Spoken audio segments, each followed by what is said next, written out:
Jonathan Burgess. I'm sorry, I'm trying to close this down, but I don't know how to block it. I think you can just unplug A it. little kitten, yeah, that would be perfect.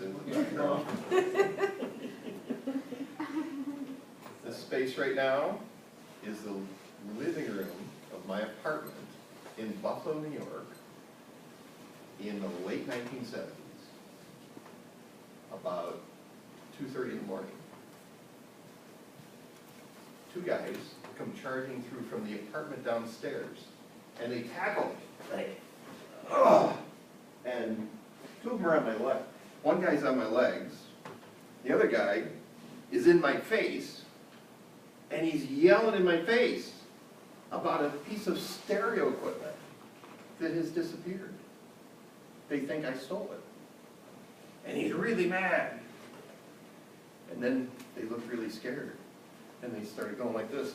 It was because they had forgotten about my roommate, who looked like a shaved bear. Fortunately, he was wearing boxers, but he was carrying a baseball bat. They decided to retreat. This is a story about how I fought in a terror frat house. And I forgot an important point. When I was on the ground here, and these guys were on top of me, that's when I decided that these guys made me mad.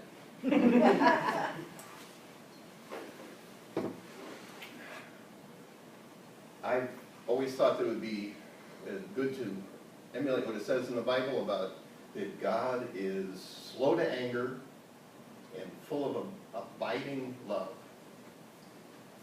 I thought, well, it's great for God, but I'm made out of meat, okay? So if you poke meat and you keep poking meat, it gets mad. These guys kept poking at me. They lived downstairs, these folks, and I lived upstairs. This was in transition. The frat house was coming in, they were going to take over the entire house. But they had the downstairs initially, and the people upstairs were getting ready to leave. We're moving into August, the end of August, school starts. The beginning of August, I was working in town, I had my bicycle, and I like to lock my bicycle downstairs because of the burglars. I think this whole situation, the conflict that we had, was because of the criminals in the neighborhood. I was afraid of them stealing my bicycle, so I wanted to put it in the basement, and I would put it in the basement. And one day, there's a padlock on the basement. And it turns out the guy downstairs thought that he wanted to protect the items from his friends. I came home another day, another week later, and I looked and it's like, oh, people down in the basement, the door's open. So I go downstairs, and I'm down there, and this guy is about 300 pounds, about this tall. He looks like a football player, and he acted like maybe he had a few head injuries. And he was angry though. He's standing there, and he's looking around the room, and he was talking with, I think, the landlord maybe. And I walked down, he said, things got stolen. So I looked around the room, and and I walked over to where the stationary tub was, right under the window, and I looked at, well, the window's open. They probably climbed down in the stationary tub, stole things, and went back out again. It took me that long to figure out. The troll-like creature that lived downstairs from me, his conclusion was, you did that so fast. You stole the stereo. Oh, man. I kind of looked at him like, you know how a dog, more pictures, but a dog will kind of like that. I couldn't believe it. Like, what? So that was the second time they got at me. I mean, I'm accused of stealing stereo equipment. And they were getting in my way because I'm trying to protect my bike.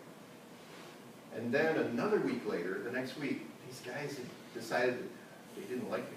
They were mad at me, of course, because they thought I stole stuff. And I was working about 2 o'clock in the morning, laying down and trying to sleep, and suddenly I was blasted up into the air. The music was so loud, a sudden explosion of noise. I was like levitated. It didn't even feel like sound. It felt like just energy lifting me. And they did it a couple times, and I went downstairs. I decided this was going to go on for a while. So I went downstairs and talked to them. And I come to the door, and it's kind of like this, like a hallway. And knock on the door. Hello. I went all the way down. Hello, hello, anybody there? Hello, hello, hello, hello, hello, hello, hello, hello. Nobody in the whole house. Somebody was in the house because there was an explosion, and then there was an explosion of noise. And I walked over and I hit the door. Every door in that house was solid wood, except that door. And when I hit it, I must have looked like I was an Avenger. And I hit the door and the door flew open. And all these people were in there and I kind of yelled at them a little bit. And then they followed me upstairs and tackled me. And that's when I got mad at them, okay? So I thought, what should I do? I am constrained by morality. My constraint is that I can't hurt anyone. I can't steal anything. What can I do to these people? I thought, what is the worst thing that one could do to a bunch of frat house guys in the heat and humidity of August in Buffalo? And it's to make them work. So what I did was, since they were getting their apartment another week, and I knew the landlord was going to steal my deposit, I went through and I removed all the storm windows all the way around, and I took them up into the attic. I took all the covers from all the lights so that little needles of very intense light would burn their eyes as they're walking around the room. I went in and down the hallway. There was a hallway like this, and there's doors, many different, and I took all the doors off. And I disassembled all the doors. I took all the pieces off of all the doors, and you didn't have electric screw guns, it was all by hand. And they piles of stuff. But my favorite was, I wanted to adjust their bathroom for them. And I had experience with fixing things. So imagine this is in Buffalo, New York. You have all these claw tubs, and above the claw tub is a ring, and the ring in their shower. So what I did was, I put toilet paper in every connection all the way up the shower.